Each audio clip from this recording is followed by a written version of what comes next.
गरीब की शादी। शशि की सौतेली माँ ने उसकी शादी की तो बड़े घर में, लेकिन पति कोई काम न करता। आप ससुर जी के साथ काम पर क्यों नहीं जाते? हाँ जाऊंगा, लेकिन कल से। आज जरा मैं दोस्तों के साथ घूमने जा रहा हूँ। शशि के 2 बच्चे होते हैं, लेकिन रमेश का हाल वैसा का वैसा ही रहता है। एक दिन, सुनिए ना, बच्चा रो रहा है, इसके दूध के लिए पैसे नहीं है। अरे तो पिताजी से ले लो ना। क्यों? अगर आप में कमाने की क्षमता नहीं थी तो शादी क्यों की? तभी घर आई बड़ी ननद बोल पड़ती है। आहा हा हा, तुम्हारी माँ को साफ साफ कह दिया था कि लड़का ना कमाता है ना कभी कमाएगा।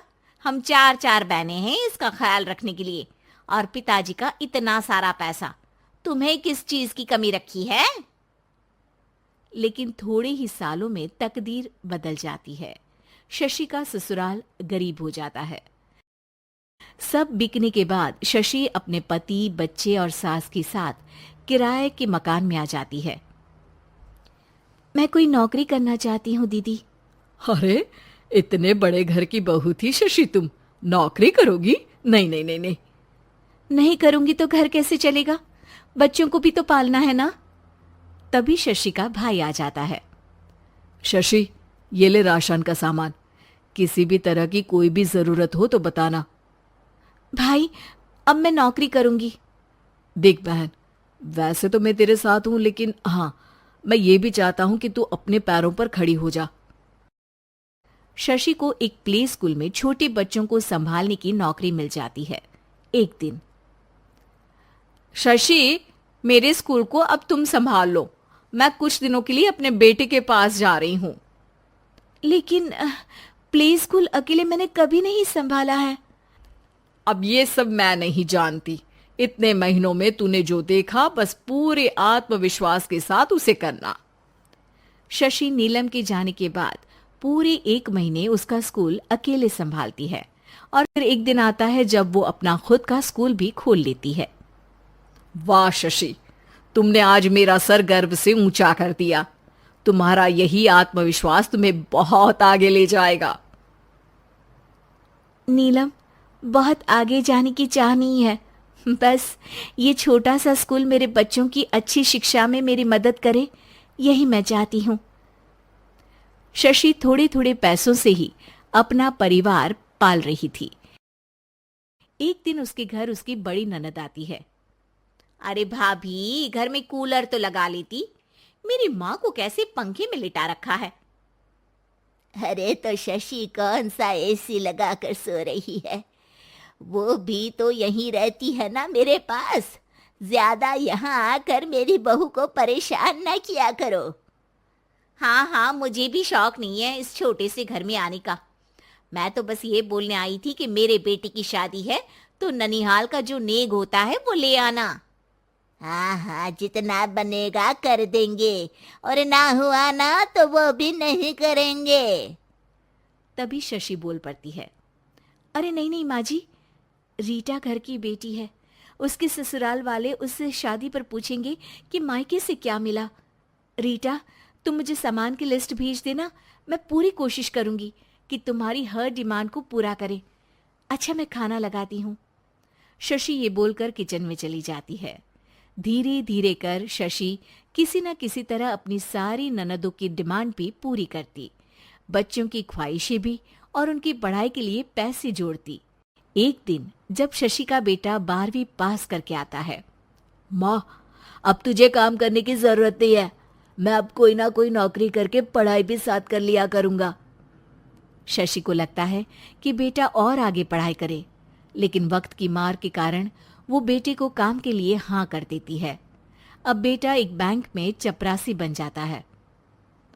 लड़का देखने में तो बड़ा अच्छा है, अंग्रेजी भी पटर पटर बोलता है, फिर चपरासी क्यों? लड़का सारी बात मैनेजर को बता देता है। अच्छा, तो मैं तुझे एक मौका देता हूँ। तू यहाँ रहकर दूसरे डिपार्टमेंट का भी काम सीख। अगर तू किसी एक का भी काम अच्छे से सीख गया तो मैं तुझे यहाँ टेबल चेयर में बैठने वाली नौकरी दे दूंगा। लेकिन एक दिन शशि की ननद उसे फोन करती है। अरे भाभी, देखो मायका तो मेरा तुम लोगों से ही है। मैंने आपके बेटे और मेरे भतीजे प्रदीप के लिए यहाँ एक नौकरी देखी है, पूरे 5,000 मिलेंगे। वैसे करता ही क्या है, चपरासी ही तो है ना। कोई बात नहीं रीटा, मैं उसे इस शहर के बाहर नहीं भेजना चाहती हूँ। बाकी वो शाम को आएगा तो मैं पूछ लेती हूँ। वहीं प्रदीप मैनेजर की बात से खुश हो जाता है और मैनेजर के काम पर ही नजर रखने लगता है। वो उनकी तरह के पेपर पढ़ता, काम करता और आने वाले लोगों की बातें सुनता। एक दिन बैंक में ऑडिट वाले आते हैं। ये गलत है, पूरी बैलेंस शीट नहीं मिल रही है, कहीं ना कहीं गड़बड़ है। ए मैनेजर, क्या करते हो? बैंक के पैसों का हिसाब सही नहीं है। मैनेजर के पसीने छूट जाते हैं। तभी प्रदीप वहां जाता है। अब क्या मैं ये बैलेंस शीट देख सकता हूँ? अरे बेटा, मजाक नहीं, जाओ पानी लेकर आओ एक गिलास। प्रदीप मैनेजर को पानी लाकर देता है और फिर ऑडिटर से कहता है, देखिए सर, मैं आपको बता सकता हूँ कि कैसे बैलेंस शीट को आप लोग गलत तरीके से जोड़ रहे हैं। ऐसा बोलकर प्रदीप एक एक कर सारे डाउट क्लियर कर देता है। अरे हाँ, ये तो पॉइंट हमने देखे ही नहीं थे। गुड, कौन है ये बच्चा? तभी मैनेजर बोल पड़ता है, अब हमारे यहाँ अकाउंट में नया आया है। ऑडिटर के जाने के बाद, वाह प्रदीप, आज तो तुमने मेरी नौकरी बचा ली। और आपने भी तो मेरी नई नौकरी लगा दी, अकाउंटेंट की। बस फिर क्या था, प्रदीप ने एक बार जो सफलता की सीढ़ी चढ़ी, बस चढ़ता ही चला जाता है। फिर एक दिन शशि की ननद, अरे भाभी कैसी हो? घर को तो बड़ा ही सुंदर चमका रखा है। अरे बेटी, कैसे आना हुआ? तू तो इस छोटे से घर में आना भी नहीं चाहती थी, कोई खास काम है क्या? अब हाँ, वो माँ, मेरा जो मजला बेटा है ना, वो अकाउंट से पढ़ाई कर रहा है, तो प्रदीप से बोलकर उसकी भी कहीं अच्छी नौकरी लगा दो ना। सास और शशि समझ जाते हैं कि कैसे पैसे आते ही लोगों के बात करने के तरीके से लेकर रिश्ते निभाने तक में बदलाव आ जाता है।